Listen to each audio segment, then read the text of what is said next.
रुख करते हैं स्पोर्ट्स की खबरों की जानिब। फिनलैंड में वीमेन फुटबॉल खिलाड़ियों के लिए स्पोर्ट्स स्कार्फ मुतारिफ। वीमेन फुटबॉल एसोसिएशन सरबराह हेडी पहलाजा का इस हवाले से कहना था कि हमने अब तक अपनी खवातीन खिलाड़ियों में दर्जनों स्कार्फ तकसीम कर दिए। इसका मकसद इन्हें खेल की जानिब राग़िब करना है।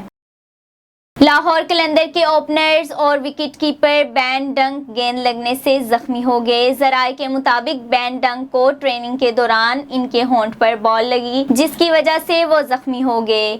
COO लाहौर कलंदर समीन राना के मुताबिक बेन डंक के होंठ पर 5 टांके लगे हैं। इन्होंने कहा कि उम्मीद है कि बेन डंक इस्लामाबाद यूनाइटेड के खिलाफ पहले मैच के लिए दस्तयाब होंगे।